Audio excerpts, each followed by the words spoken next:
Welcome, everyone. We'll take a couple of minutes. We'll allow people to join. Thank you for joining us today, and thank you for joining on time. Welcome to the 4th annual What Do Canadians Think About Climate Change webinar. Over the next 75 minutes, we'll dive in and discuss most recent public opinion on climate change and energy transition in Canada. For those of you who I have not met, my name is Amber Bennett, and I'm the Executive Director of Re.Climate. I'm joining you today from Calgary, and I am situated on the traditional territories of the Blackfoot Confederacy, the Siksika Nation, the Kainai, the Piikani, the Tsuut'ina and the Stoney Nakoda Nations, and Métis Region 3. These lands sustain me and my family, and I am grateful to be here. We have people attending today from all across this land we call Canada. And while we wait for people to join, I invite you to take a moment. Please use the chat. Let us know who you are and your organization and where you're joining from and where you call home. The webinar is hosted by Re.Climate. We're Canada's Centre for Climate Change Communications and Engagement, and we are also situated at Carleton University. We offer resources, we offer training, strategy, research, and sometimes we might feel alone in this work, but I am very excited to say you are not. Today we have more than 1,000 people, 1,002 people registered for today's webinar. So hot topic. And we have people from all over Canada joining us, right from the top to the bottom, from coast to coast to coast.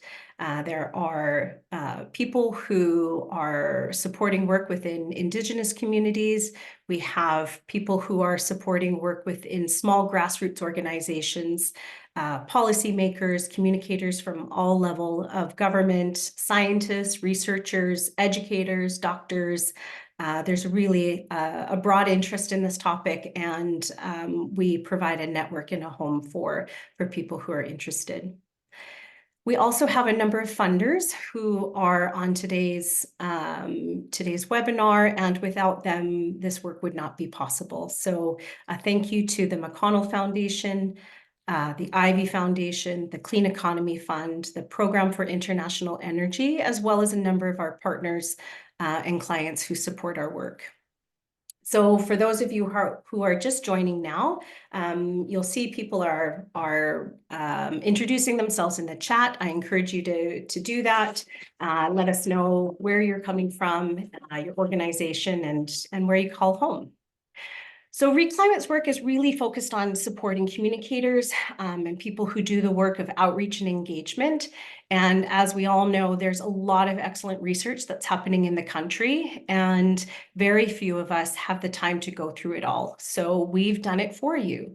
Our goal is to bring it together in one place, see what it says, try to make sense of what it means, what's missing, and then offer recommendations.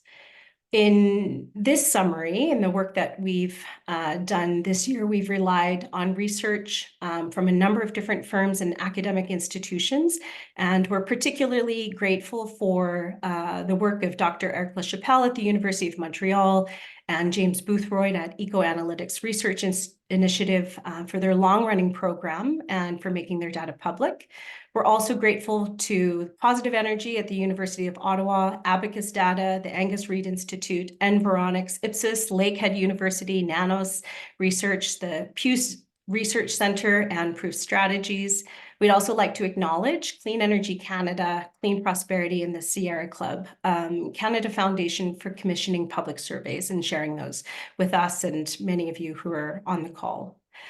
For those researchers who are here, we encourage you to feel free to say more about your research in the chat. If there are specific questions that are posed in the Q&A, feel free to jump in. Specifically, if they're about methodology and some of the details of the study that you fielded. It's immensely helpful, and in our experience, we get a lot of questions. So please feel free to answer those. Today, we have 4 amazing presenters, including our report author, Chris Hatch. We also have report researchers and reviewers, Dr. Ghadah Alrasheed, Dr. Hugo Séguin, and Dr. Louise Comeau. So Chris Hatch, for those of you who are not familiar with Chris, this is his 4th year leading this piece of work. He's a communications consultant on energy and climate change. He's the former executive director or executive editor, rather, of Canada's National Observer, where he also writes a weekly newsletter, Zero Carbon. It's excellent. I recommend that you check it out. He was previously the executive director of the Rainforest Action Network and has a background in campaigns and strategic communications on energy, climate change, human rights, and general environmental sanity. Dr. Ghadah Alrasheed supports research, knowledge mobilization, and development of resources and tools at Re.Climate as the resource and training director. She supports a network of over 750 organizations through Re.Climate and about 3,000 climate influencers at the moment. She has a PhD in communications and a wealth of experience spanning academic, federal, and NGO sectors, and she brings a unique understanding of effective research and knowledge mobilization practices to our work. Dr. Hugo Séguin is the Executive Director of Copticom and also one of the conveners of the Quebec Community of Practice, ComClimat. He regularly advises organizations and clients and partners as an expert on socio-ecological issues for the public. He holds a doctorate from the University of Oregon in Environmental Studies and is a fellow of the Center of International Studies and Research at the School of Applied Politics at the University of Sherbrooke. Dr. Louise Comeau is a senior advisor with Re.Climate, and she's also a member of the federal Net Zero Advisory Body. She has more than 30 years of experience in climate change policy, communications, and solutions-oriented advocacy and programming. She holds a doctorate in environmental management focused on environmental ethics and behavior change from the University of New Brunswick. So in terms of the flow of today's webinar, Chris will start and he'll provide an overview of the key findings from 91 surveys published between 2023 and early 2024. Ghadah will present other key findings focused on the issue of affordability and other related factors that influence Canadians' support for climate action. Hugo will share significant insights specific to Quebec, and Louise will help us with some sense-making of all of this and offer strategies for shifting the narrative in the face of our current headwinds. Finally, we'll open the floor to questions from the audience and all panelists.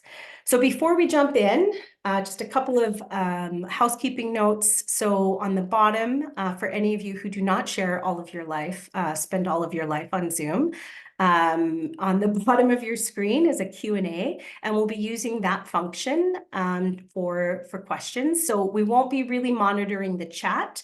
We'll be using the Q&A to field questions, and as a part of that, it's possible for you to upvote. So if you find a question is really helpful or it's similar to one that you have, we encourage you to upvote it, and we'll be using those kind of most popular questions at the end, where we'll be asking the panelists their advice and responses. Again, use the chat function if you want to share resources or share thoughts. We encourage you to do that. And then finally, at the end of the webinar, give us a couple of hours, but we'll be sharing the report itself, a recording, and a copy of the slide deck. So with that in mind, I'm going to hand it over to you, Chris, to take us away.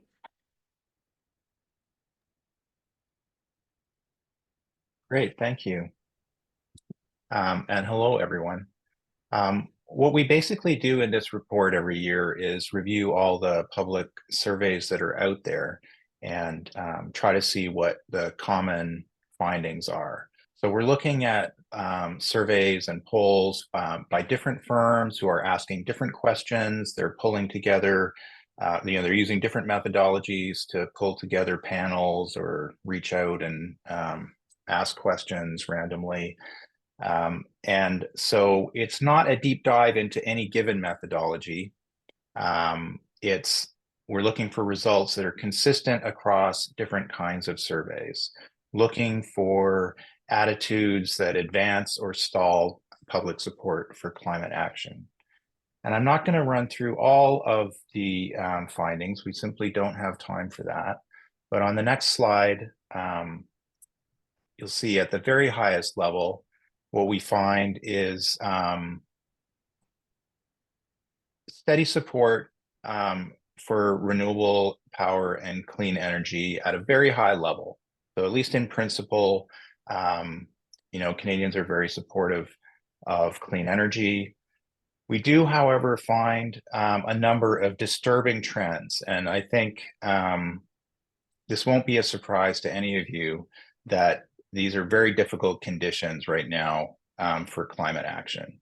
So we see in the last year and few years an increase in belief that oil and gas are important to Canada's future economy. So the vision of the future is both positive in terms of clean energy, but also solidifying in terms of the importance of fossil fuels. We have seen a decline, quite significant decline in the prioritization people put on taking action on climate change, particularly as inflation kicked in, interest rates rose, affordability crisis seems to have had a really significant impact.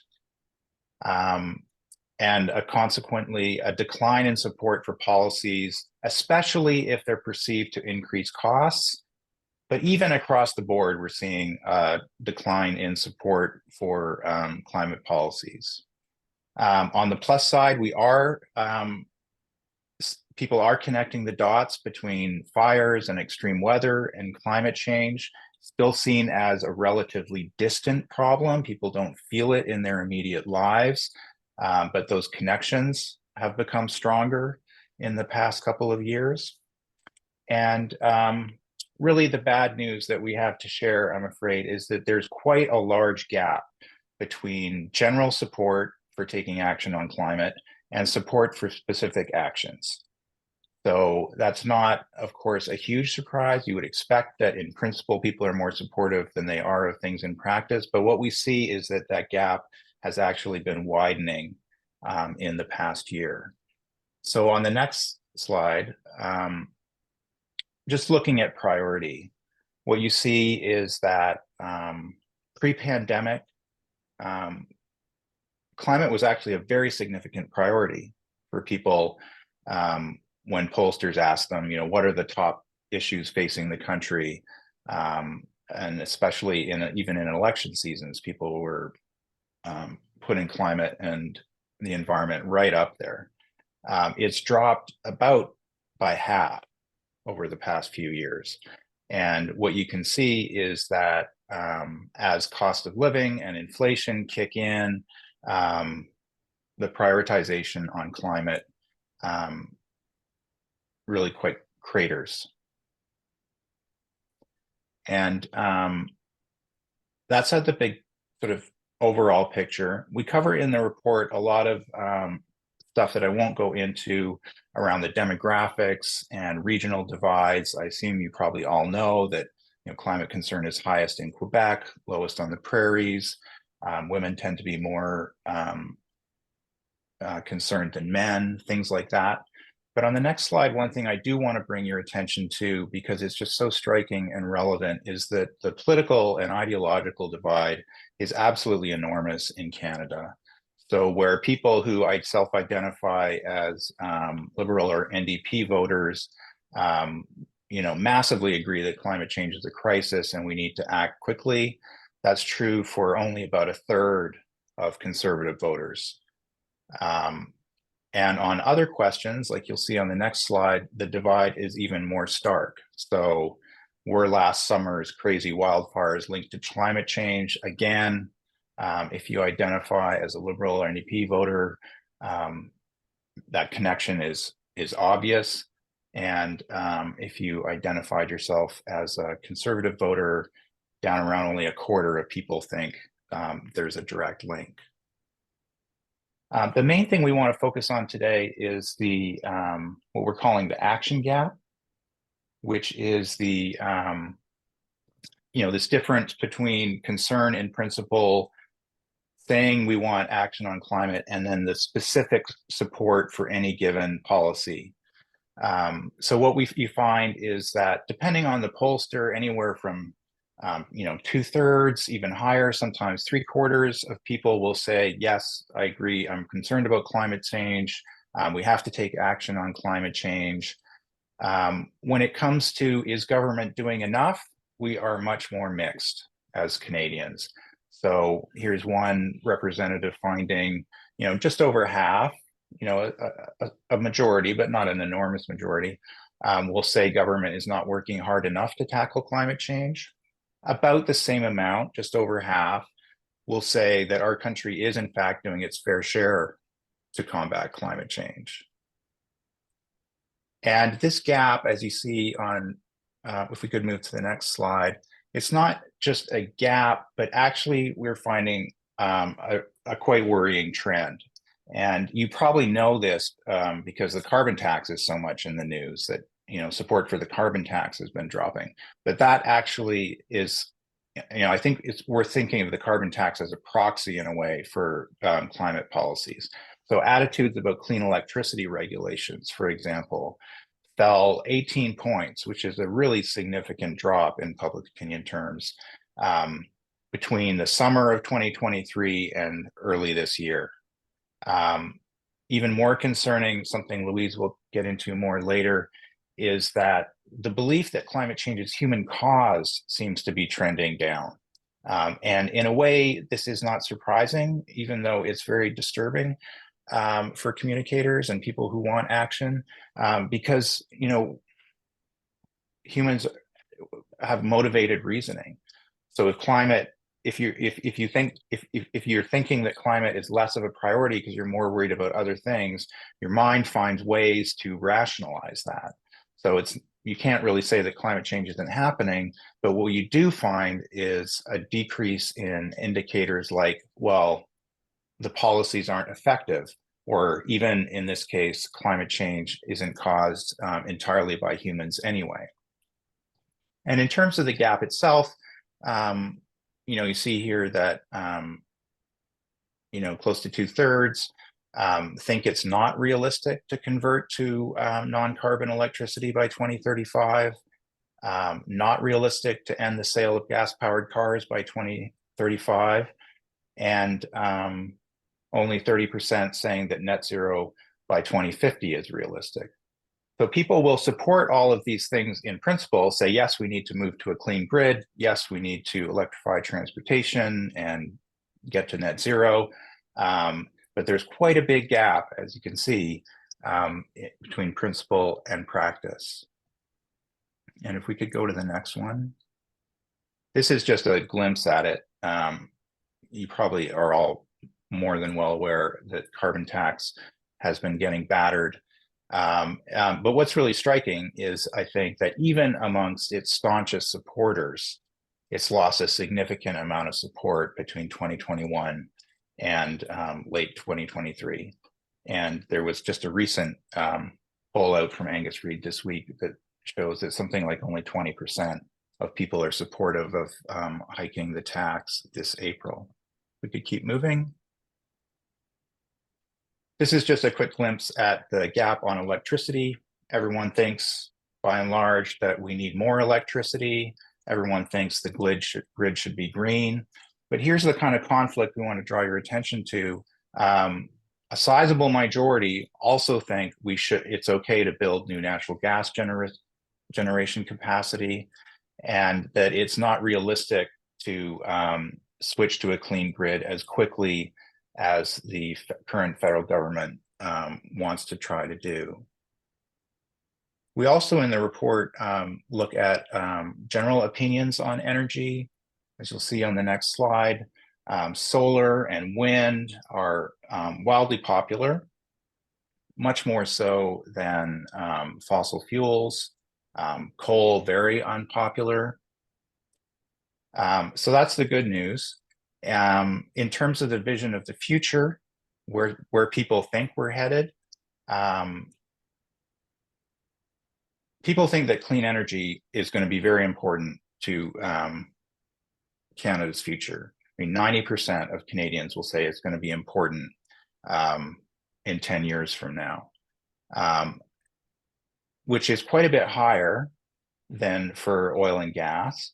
But note that still we're talking about 72% of Canadians think that the oil and gas sector will be important 10 years from now.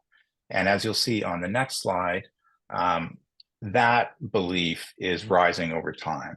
So that in 2020, 65% of Canadians thought the oil and gas industry was important for the economy, and that's risen very significantly to today. So other things you'll see when you get the report, we look at beliefs around how important Canada's exports are, whether they can contribute to climate change, helping combat climate change around the world, answer being yes. Next slide. Just a quick summary that concern remains high. Canadians, it's not that Canadians have given up on climate action, and the linkage to extreme weather and fires remains strong. And people do think that clean energy is sort of the direction of the future, but we're facing very significant headwinds, as you see on the next. Climate change has really dropped in terms of people's priority. We've seen a real undermining of people's belief that policies and solutions are efficacious, and this wide and sadly growing gap, what we're calling an action gap, between support for action in principle and support for any specific policies. And I will end there and hand it along.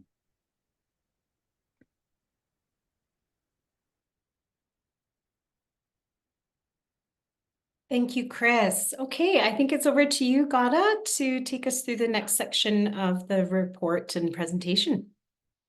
Sure. So thank you everyone for joining.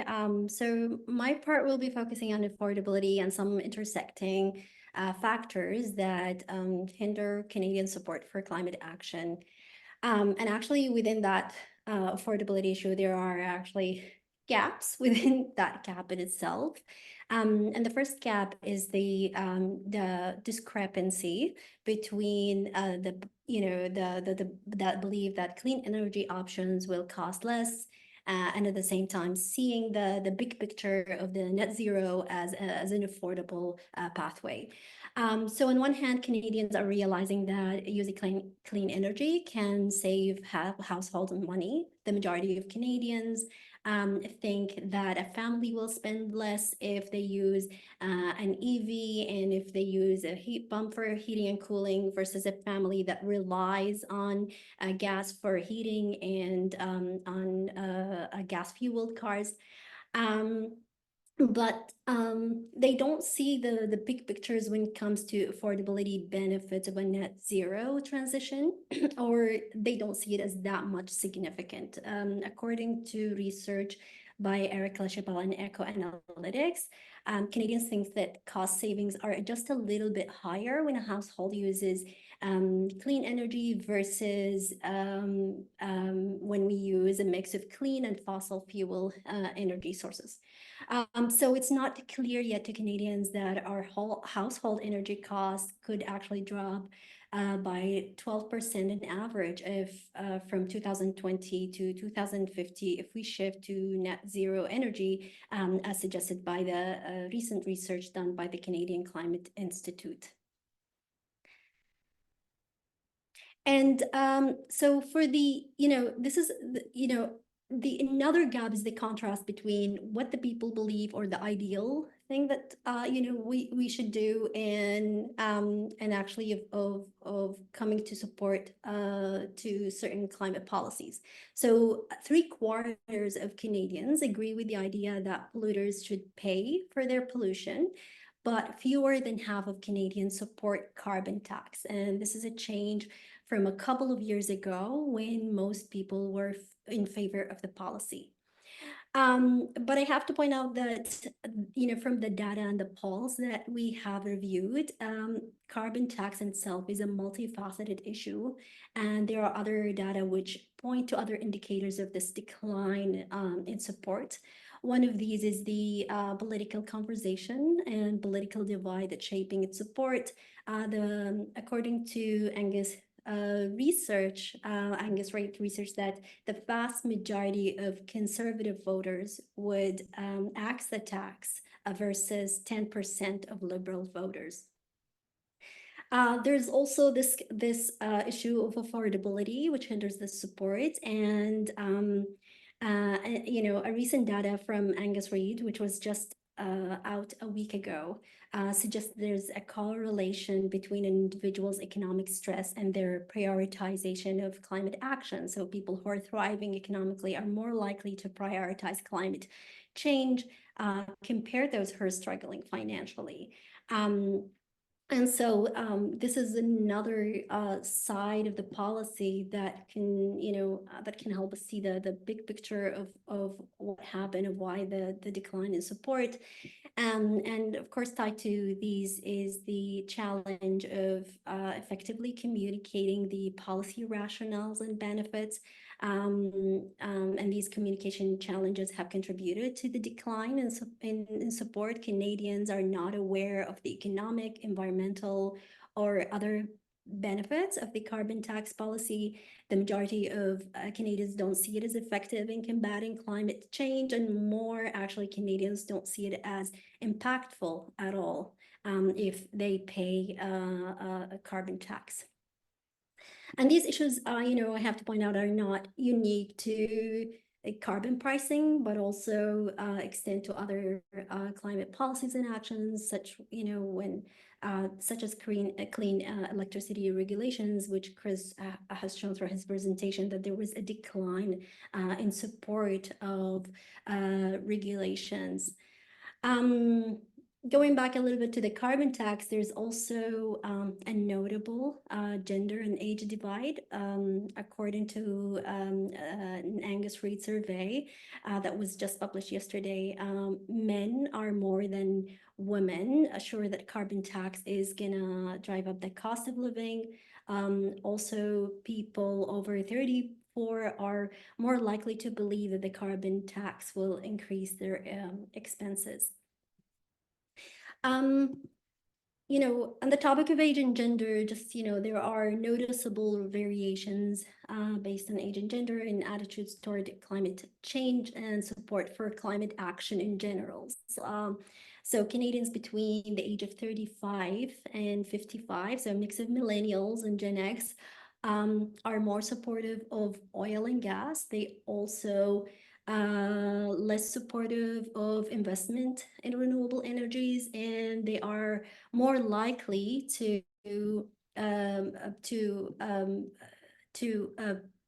support the government to focus on inflation rather than on climate actions. And this could be, again, is just a question of affordability. This segment from 35 to 55 are the group that most likely to pay mortgage, childcare base, or have other financial obligations, which could explain their hesitancy to prioritize investing in new clean energy projects or taking action in climate change, as they may perceive these initiatives as additional expenses or not immediately beneficial to themselves and their families. So how to talk affordability? One thing is that I recommend looking at this brief by our colleague, Dr. Louise Comeau, and Trevor Melanson at Clean Energy Canada on messaging energy affordability, which my colleague Jessica will share in the chat. There are some recommendations in the report that we included, but I also want to mention that Re.Climate is doing a nationwide research project on populations and segmentation and messaging strategies, and that will include how to effectively communicate about affordability concerns within the context of climate actions. So stay tuned for updates on the results from this huge research project. I want to briefly here emphasize 2 points, is that we need to show people, especially, those who are feeling the pinch, that, how, transitioning to clean energy using things like electric cars and heat pumps could save money right away, not only in the long run, and also expand the challenge to just, more than climate. I mean, make sure to talk about more than climate change when we talk about policies and challenges these policies address. So what might happen if we don't act right away? And what risk are we going to take if there's non-action? How this would affect families' financial security, how this will affect families' well-being and lead to economic instability or fewer job opportunities. And of course, just I want to point out, without exaggeration, but providing through evidence that these are the realities that we are going to face if we don't take action now and transition to clean energy and electrification. Thank you. Hand it to Hugo. Hello, everyone. Great to be here. And first of all, just to say that I'm hugely admirative of the great turnout on this webinar. We're more than 450 people, so that shows a lot of interest in what we're doing as climate communicators. Just to say right away that we certainly have significant communications challenges in Canada, that's for sure. But one of my main points here is that it's important for us to remember that these challenges vary widely depending on where people live in this country, which explains that every year, with every edition of this public opinion rollout, there is that focus on Quebec piece that I'm going to present right away. So I'm here representing the sister organization of Re.Climate, which is the Communauté de pratique en changement climatique, 600 plus strong communicators from a plurality of sectors. And we pretty much operate the same way as Re.Climate in terms of putting forward new data, webinars, events to increase our capacity as climate communicators. So the data set from what you've been shown so far, coupled with Quebec-specific surveys, and especially the annual Baromètre survey, you see the picture on the screen right now, it's the 5th edition, gives us a very interesting portrait of the state of climate communications in Quebec. First of all, just to say that there's tons of commonalities between what you've been shown and what's happening in Quebec. First of all, inflation and cost of living in Quebec, as in other parts of the country, have taken center stage in terms of salience, a top of mind priority, with climate being knocked down a few ranks. Climate change is still up there, but it's not as prominent that it was before. Quebecers, like all Canadians, talk more generously than they act, which is an action gap, right? They want to do things, but are they actually doing it? This is something that we are focusing on. And a lot still believe others are more at risks than they are, which is the distance gap. And we see a new rise or a rise in new forms of denialism. So this idea that we are powerless when faced with climate impacts, blame shifting, avoidance, climate fatigue is on the rise, too lateism is on the rise. But as surveys systematically show, the communication landscape is very different in Quebec, and this has profound implication for climate communication. And we'll see that in a few other data that I'm going to, the next slide will show. First of all, when you look at the situation in Canada, you have this impression that when you aggregate all the polling numbers from Canada, you have this picture of an intense debate around climate issues and policies. In Canada, when you look at Canada as a country, there are political forces actively trying to derail the federal carbon tax, actively scorning electric vehicles, playing up the contribution of fossil fuel or the fossil industry to our national well-being. You will not get so much of that in Quebec, where climate is not a controversial issue. Political polarization is nearly non-existent when you focus on our internal politics, which means that all provincial parties at the National Assembly right now frame climate change as an issue that must be addressed, and that all parties are supporting Quebec's climate policies, including our own carbon tax, which is a carbon market, and our brand new ban on oil and gas developments. So, and there's no political parties actually advocating to do less, trying to derail what's out there, which is a great place to be. The carbon tax debate raging on these days in Ottawa does not resonate. Mind you, they're trying. Conservatives are trying.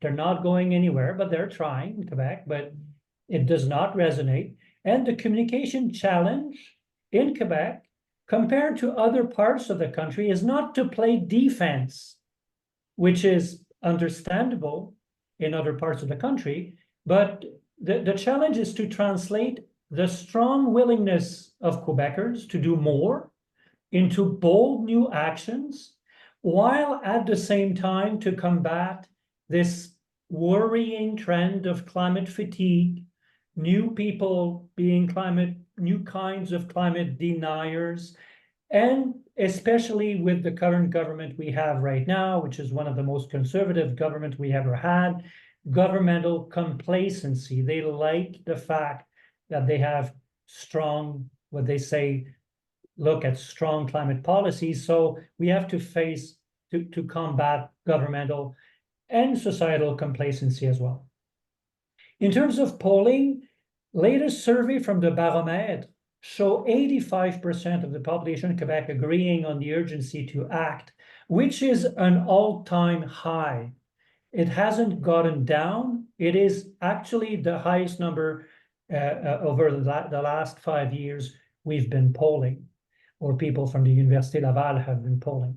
The same proportion believe we need to drastically reduce emissions in all sectors. 71% of the population is telling pollsters that they would like to do more to reduce emissions down, to reduce emissions.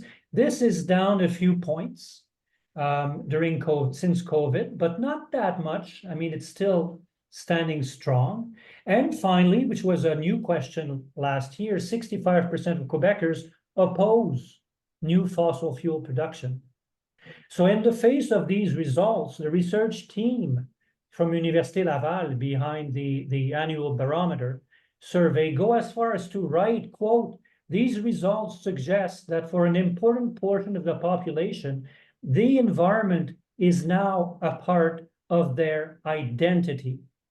And we know how identity in the United States and in parts of Canada explains a lot about your reaction to climate policy. In Quebec, a huge chunk of the population has branded itself as green, which is a great place to be as climate communicators. So again, we're not forced to play defense. We need to pressure people to do more, pressure our system to do more, to deliver more. Can we, I have two more slides, very quick.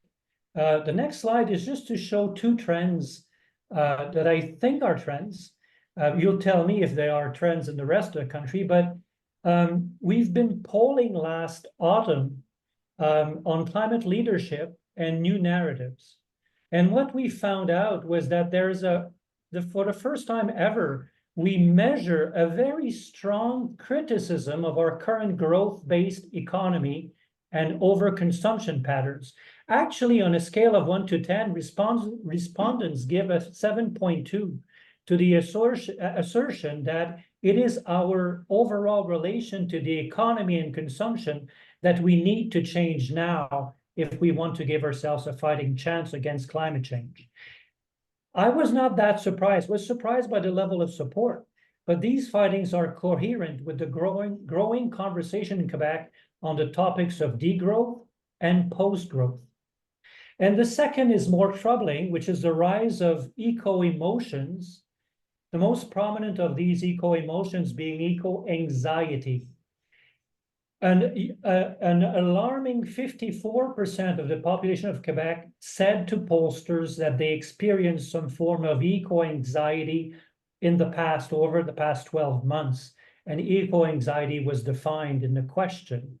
So eco-anxiety is fast becoming a public health issue, especially among younger generations, but not exclusively. My last slide is kind of high-level takeaways, right? But it's kind of speaks for itself. Quebec is a fairly self-contained communications ecosystem within Canada. We can talk a little bit more about that, but it's kind of self-explanatory. Its impact on the national or the rest of Canada conversation, in my mind, is weak.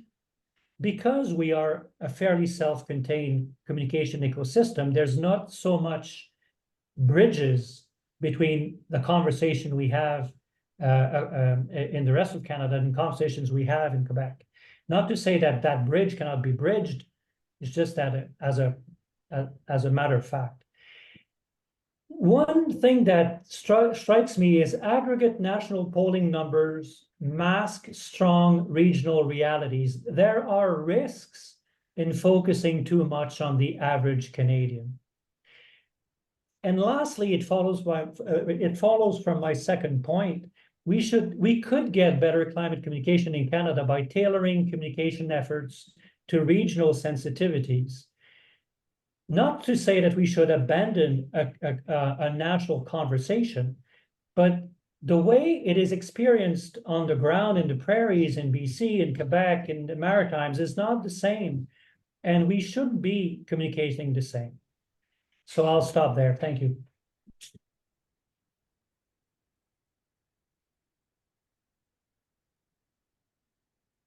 Thank you, Hugo. Okay, over to you, Louise, to help us make sense of this, and then we'll open it up and have a conversation.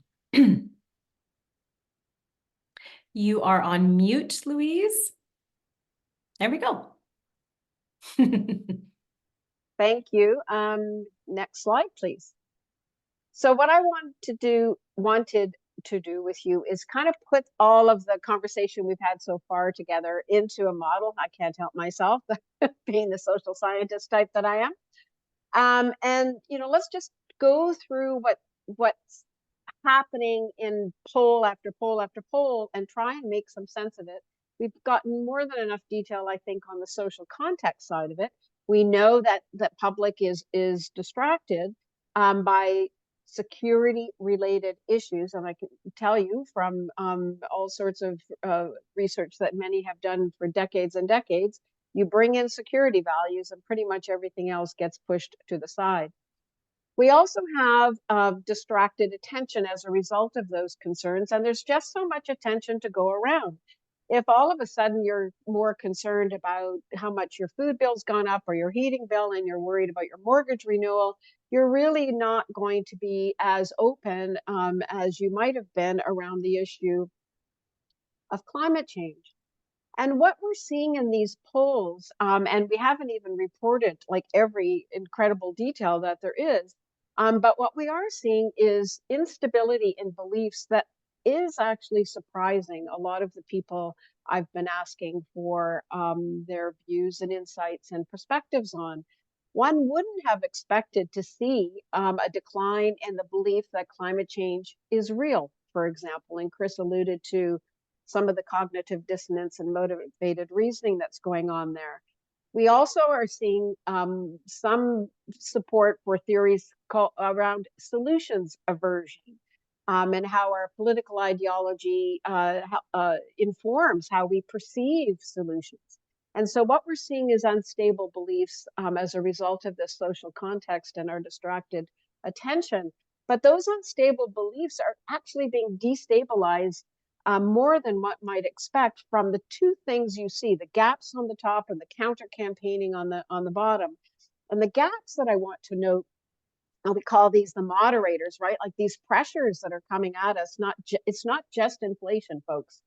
And so we see some important gaps. The distance gap has already been noted, being that we perceive climate change as something that's going to happen to others in the future. Even though we have a higher awareness of the impacts of extreme events, we're not personally in great numbers feeling the effects of that. We may feel more empathy now and concern for what's going on, but those gaps from the perspective of will climate affect me personally remain. But we also have a really critical perception gap. And that perception gap is really around social norms. If you ask people in polls whether or not they want climate action, and then you ask them, do the people that they know also want climate action, you can see very large gaps in the numbers, sometimes up to 20 percentage points in difference. And that means that essentially what we have is this thinking in our minds, well, I'm concerned about it, but nobody else is. Therefore, we're not creating social expectations for us to do something about climate change. So this perception gap is actually very important. And then on top of that, we've got the counter campaigning that's been going on. Carbon pricing, just one example of that. But we've also seen the rise of misinformation and disinformation, not just around carbon pricing, but around solutions themselves. You've all been exposed, I'm sure, to negative information about EVs or heat pumps. They work, they don't work, that kind of thing. It's impossible to achieve. I'm not to say that we shouldn't have those challenging conversations about the reality, but a lot of the information is designed to undermine our confidence in our ability to deal with these solutions. But just as importantly, we're seeing a lot of greenwashing about solutions. We've all seen the ads promoting carbon capture and storage. And what we have really is one campaign on carbon capture and storage and another conflating climate change with all climate action. And so these two gaps, the gaps and the counter campaigning, are also contributing to our unstable beliefs, and that is leading to the decline in policy support. We're seeing both carbon pricing, clean electricity, net zero being unrealistic, the ZEV mandate not being realistic. Next slide, please. So what might we do about that? Well, the key thing is we've got to grab attention. We've got to get attention on this issue. And I think for many of us, it's not been something we've thought about in a while, that we have to continue to remind people that climate change is real, that it's human caused, and that it's affecting us today. Those three issues need to be in every communication that we're doing, and we need to tell more compelling stories, more personal stories, more vivid imagery that involve climate change and its effects on people. We've really got to stabilize beliefs, and that means we've got to actually be attending to this gap problem that we have, the gap in distance. So we've got to make climate change more immediate, more now, more happening in a place and in a way that matters to me today. And we have to close the perception gap and build those social norms that we expect each other as good citizens, as good neighbors, as good friends and family, to be people who do something about climate change. And those social norms have to be built. We've also got to do more to counter the counter campaigning. We've got to counter misinformation. We've got to correct misinformation where we find it. And it's going to take some let's just say some coordinated collaborative effort to do that. And the point of closing the gaps and countering the counter campaigning is to stabilize beliefs. We've got to stop the decline and reestablish that progress toward a strong proportion of the population knowing that climate change is real, that it is happening now, and they know that it's caused by fossil fuels. And to do that, in terms of some of the solutions, I'll just go through the key one. I've mentioned urgent. One of the key issues that's unbalancing support for policy is that the public doesn't think it's fair. They sure don't think climate change is fair, even though you might know from a more knowledgeable point of view about how carbon pricing works that it is designed precisely to be fair, but that is not the public perception. We've got to do more to push the need for the largest polluters to do their fair share and to be the ones being regulated, try to take some pressure off the consumer. The whole carbon pricing debate is fixating everything on the consumer. And we've got to build that social efficacy. We've got to increase our confidence that, in fact, the actions we're taking as a country are working. Emissions are starting to stabilize. They're starting to come down, start to stabilize people's understanding about what solutions work, how they work, how does the EV thing work, how does the heat pump thing work, how does clean electricity work. And then finally, just to wrap up my comments, one of the things we've been talking about as a team is, we had over 1,000 people register for this webinar. Imagine the power of all of those people, all of those groups coordinating and collaborating to focus on these issues in the short term, all focused on the closing of the gap, all focused on countering the misinformation, all with the idea in mind that our job is to stabilize belief, to increase urgency, a sense of fairness, polluter pay, and to help people build their confidence, their efficacy that we are succeeding. That's the urgent message, I think, that we get from this set of opinion roll-ups, and our challenge to each other as we open up the conversation for the rest of the webinar. Thank you.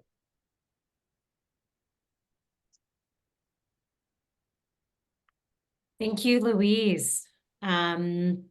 So the next part of the webinar is really an opportunity for us to weave together some of the conversations that we've had. We've also had a lot of questions come through, and I would say that they're coming and people are interested in a couple of different buckets. One is around misinformation and the pressure of misinformation on attitudes. One is around actually what to do about the carbon price. and the carbon tax and taking support. Another is around framing and how do we actually address and respond to affordability and kind of overall the frames that we use. So given the 4 presentations that we've just had, I want to open it up and just allow the panelists to kind of respond to each other. So the opening question here is really around, we saw kind of escalating support that kind of was sustained through COVID, and then we've lost momentum. And I think, Chris, you've presented some stark results. With that in mind, with this idea of misinformation, framing, polarization, and where we are right now, what kind of advice would you give to communicators and the people on this panel? What are the things that, from your perspective, stand out as key influences, and how do we gain momentum back? So I'm going to open that up, and I'll go to Chris, you first. So this idea that we had momentum, we've lost it. There are a few pressures that we're facing. And from your perspective, what are the things that we should be thinking about and keeping in mind as a response?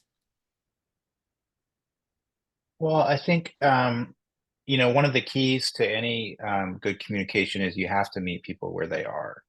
And where people are in general right now, at least in English Canada, is it's a very difficult environment for communicating on climate change. So I think that the empathy has to come first if your communication is going to get across at all. And then I think it's just tough. Like, we're in a tough environment. And the tendency in some ways is to kind of back off, certainly if you're in politics. But I think for climate communicators, it's really time to, we don't want to give any ground. This is where we need to work on closing the gaps that we've been talking about, underlining that it's fossil fuels that cause climate change. There's no way to tackle climate change without tackling fossil fuel polluters, make the agency really clear, close those gaps around perception, recognizing that we're sailing into real headwinds, but these things change, and that when they change, we need to be in a better position coming out the other side. So I do think it is time to start with empathy and then buckle down on caused by fossil fuels, impacting the things we care about most, the people we care about most, and just cannot wait.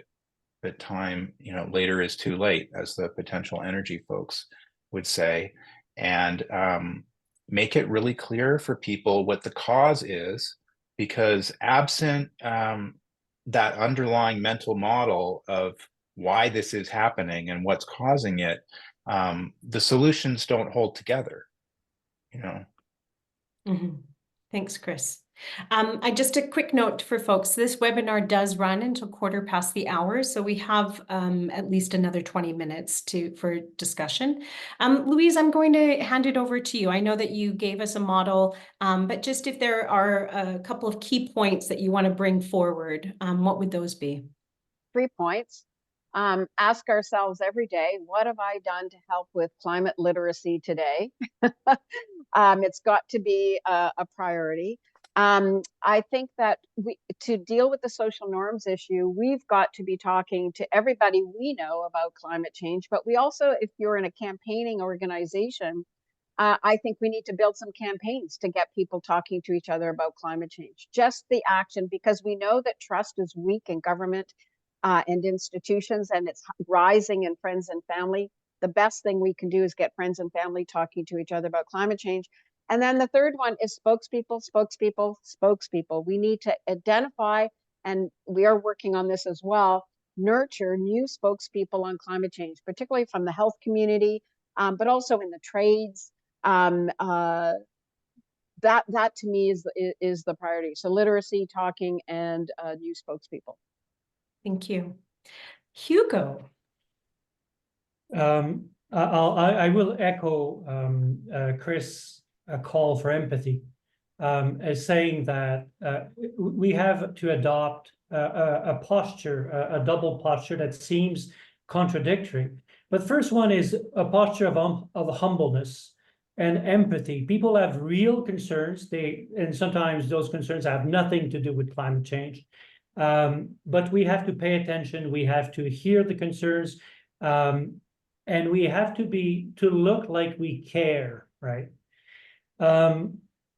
The second one is that we have to communicate from a position of leadership and strength, not to beg people into understanding, not to beg people into doing something. That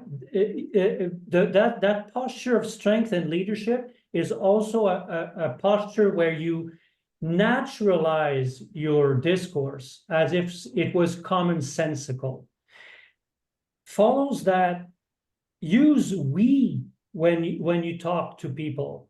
We Canadians, we believe this, we believe that, we are concerned by, and then you start with the commonalities, and then you move down to where you want to go. And my last point is you have to tailor your communications to the context where you communicate. It feeds into the point I made earlier. Thanks, Hugo. Over to you, Ghadah. What are your kind of thoughts on this broader question? Amber, you mentioned COVID-19 and how support was high during that period. But I'm going to link it to, to misinformation in general and the landscape of that misinformation and what's happened. And we might remember is that during COVID-19, things were well, and it just at the end when restrictions actually become more loose, that suddenly we started to see the trucker convoys. We saw that resistance coming more and more, and misinformation actually popping more. And so it was a moment, I think it was just in the background, and we were not aware as much, but it's in online spaces there was a unity of different ideas, different ideologies, and these are they shaped kind of a new conversation that is linked to vaccine, but also anti-climate, and also to some of them, or the extreme versions, were xenophobic, or so there was a kind of a rhetoric that appeared that is harder to tackle because it's spread all over the place, and it needs like more detangling and delayering to counter it. So it's just I think it's just, so what I'm thinking is that to address this is, one is that looking, and this is what our academic director Chris Russell is calling for, is more policies or that regulate social media platforms and the work that they do, and how these and make them more accountable for what is going on. And also, misinformation is not something that is shared by national media. I mean, we did our national media analysis, and this was not happening. However, I would also put more accountability on national media and bringing more conversations about climate. Doing the media analysis last year and doing the public opinion, there are similarities, there are parallels. So solutions are not clear in national media. It's not clear how we're going to go with climate change. And it's the same. People are confused about what solution to climate change. The cause of climate change is not clear in national media conversations. There's acknowledgement there's climate change. There's acknowledgement it's a human cause, but who's doing this? Where these carbon emissions come from? And it's, again, we see that also in public opinion, that this is something that people are not much aware, and there's a decline in literacy about carbon emissions as being the main reason about. So it's just, we see that pallor. So it's a call for our national media to put more work on educating people about climate change causes, and having a unanimous kind of a voice about what are we going to do as Canadians to go over, or go, not to solve it, but to do what we can do to go through it. Yeah. So public education seems to be one of the key themes between the remarks here. I'm going to move into some rapid fire questions that have come through. So we've had quite a few questions that came through in advance of our webinar, and then also while panelists and presenters have been sharing information. So one of the specific, I'm going to start easy, and I'm going to start with you, Louise. So some of the questions have been around framing and how do we talk about climate change in a way that people can understand. There was a piece of research that came out of Potential Energy a number of months ago that was based also on an international study. So this is two questions. One, how different are Canadians from, other countries? And then second, does the Potential Energy recommendations on how to talk about climate change hold water here in Canada? So we are different from other countries. The Potential Energy study, which, if folks don't know, I think there were as 160,000 people, I think, in their research. And they did 2-page summaries for every country. And what you'll find is that Canada is fairly conservative relative to a number of countries. We are, in many ways, perceive ourselves as a fossil fuel nation. And so we are a little bit more hesitant in the support that you see, particularly in developing countries and in Europe. So we're not necessarily the country that we might think we are in terms of being the green good guys that you often perceive when we do international work. The Potential Energy study also recommended some different narratives that we are testing in focus groups. Ecoanalytics and Eric LaChapelle at the University of Montreal have done a very good segmentation of the Canadian population, identified 5 segments, and we're just starting focus groups with those segments to see what holds. And I can tell you just a simple little experience that we had the other night. One of the ideas promoted by Potential Energy is to push for later is too late as a frame. You know, that we've got to act now. That did not work at all for people who are the most engaged on climate change. Just as an example, it works for people who are less engaged on climate change. So it very much speaks to Hugo's point that oh, sorry, somebody just screamed in my ear. Not that that we're very different across the country, but we're also different as segments within the country. It's not just provincially based. So we'll be reporting out on those focus groups in a few months' time. Well, maybe 2 months. Thanks, Louise. And just picking up on that, Chris, you have worked with Re.Climate to produce a report earlier this year or late last year on looking at how to engage mainstream Albertans. And we did have a question that came in advance around the specific messages that resonate with the prairies and level of support for climate action. So would you walk us through or give us some thoughts about that? Yeah, well, I think we can drop the link to that report probably into the Q&A or chat. And well, the first thing I think to notice is that the communications environment on the prairies is, you know, incredibly intense and polarized on these issues. The actual public opinion is much less so. So that there's much more support for acting on climate, for clean energy solutions than you might expect if you were just reading the Calgary Herald or something, or especially if you're online. And some frames that we know are quite positive are around readiness. So that if you on the prairies launch a full-on assault on fossil fuel production, you're not likely to get anywhere, and you're going to, you know, raise a lot of hackles. But everyone is very well aware that this is a boom-bust cycle industry, and that the future may look very different than the present, and are quite open to conversation around how we get ready for a world that looks different in terms of oil and gas, preparation frames in terms of water and drought, also very receptive on those kinds of issues. So in terms of, you know, we've been talking about coming in with empathy. I think those are the doorways that make a lot of sense to come in on.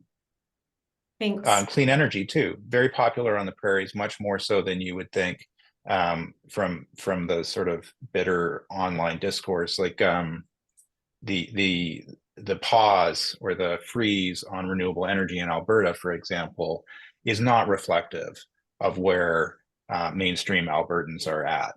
This, you know, those kinds of policies really are outliers and can be framed as radical outliers. Thanks. A question for you, Hugo. As one of the rare provinces where there's less polarization and less debate about the solutions, we did get a question around how do we explain kind of the structural issues? How do we explain kind of the tensions, the complexity? We might even think about the carbon tax as an example. You know, how do we paint a picture, but also maintaining a sense of momentum that this isn't impossible, that there is hope. So any lessons or thoughts from a Quebec perspective or your expertise in comms? It's an old debate. It's the Hegel versus Marx debate, right? Ideas run the world, or your economic structure explains everything else, right? Your ideas comes from your economic structure. So a lot of a lot of things that explains Quebec's situation is that we don't have oil and gas, right? If we had oil and gas, I put my money on the possibility that we wouldn't have such a very progressive mindset, right? So I'd like to say that from the start, right? But of course, Hegel is not right, and is right, and Marx is right and not right at the same time. Both works together, right? As communicators, as climate activists, we are trying to change the structure, the way our economies are structured, which technologies we use. Are we using electric cars or fuel gas cars, and so on and so forth?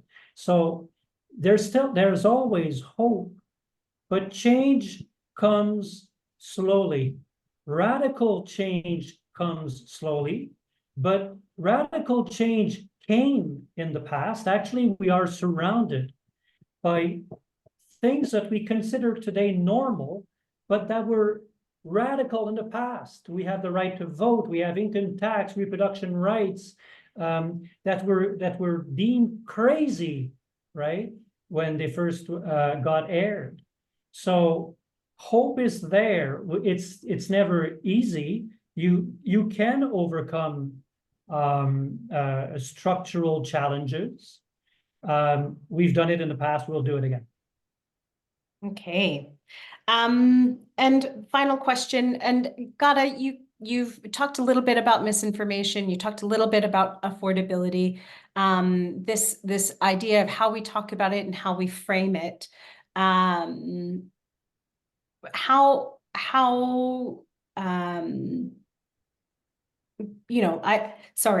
specific question was, how much are people actually willing to spend on mitigation and adaptation? But I think that if you could weave it together, and we have a couple of minutes left of both, what does the data say in terms of the tension between affordability and what people are willing to do? And then also, what does that mean for comms people?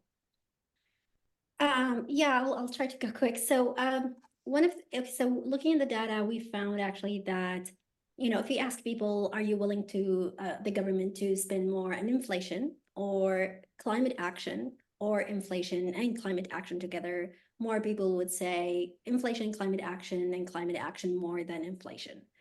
If you're going to ask people, are you willing to spend 2% of your GDP on climate action? The answer would be yes. So in my opinion, I think it's not a matter just of money, and that of course it's addressing, but it's seeing the whole picture. People through the polls also we found is that, and that we shared, is that people are not aware of the impact. What does this do? If I pay more, how is this gonna address climate action? Also, what is missing from the picture, what do others do in this, not only citizens, but it's like, what is the government doing? What are businesses doing? What other public institutions doing? This is also missing from the picture. So it is, I mean, it's an economic question, but it's really, it's also people care and they are willing to do that work. It's more of giving them the purpose and the rationale, and letting them know that it's not you only, it's all of us that we are working on the issue together. Great, wonderful. Thank you. I have one quick question, and then we'll do one, we'll tie it up with one key takeaway from each one of the presenters. But this one's for you, Chris. You have an audience here potentially of researchers. Were there any gaps or things that were missing in terms of the survey work that could be a focus for people on this call? We found some gaps that have been we've been finding for years. Like one key one is around particular population segments, like what researchers often call new Canadians. We have reason to believe are actually more concerned and willing to act, but data is very unclear. Same for Indigenous folks, requires really its own survey kind of to get into populations that are really distributed. To me, a key one is this thing around cause. We really have a surprisingly poor understanding of how Canadians think climate change is caused, and that is kind of crazy in this late into the game. So, that'd be my plea to researchers, is to really drill in there. Do people understand what a fossil fuel is? Do people understand that fossil fuels are driving climate change? What do they think is causing climate change? Because all of the climate actions and people's sense of whether they're efficacious hangs on their mental model of what the cause is. Thanks, Chris. Okay, we're actually at time. Just to say that we will send out a recording of the webinar. We will send out a copy of the presentation. We will also follow up with additional blogs and synthesis of key takeaways and try to make meaning of the findings that we've found here over the next few months. So a big thank you to Chris. Thank you to you, Ghadah. Thank you to you, Louise and Hugo. There will be a survey on this that pops up at the end of the webinar. We'll also put it in the screen here or in the chat box. We encourage you to become a member or to sign up for more information, get involved with Re.Climate, also with our colleagues in Quebec with Climat. Those links will be shared here. And finally, a thank you to the people who reviewed the report itself. So Louise, but also Shane Gunster, a professor at Simon Fraser University, James Boothroyd and Kate McCohen from Eco Analytics Research Initiative. Thank you for your work. If you have any questions, you can send them to our colleague Ghadah. We'll place that email in the chat box. And thank you to everybody who attended our webinar. We appreciate your interest, and stay tuned for more information.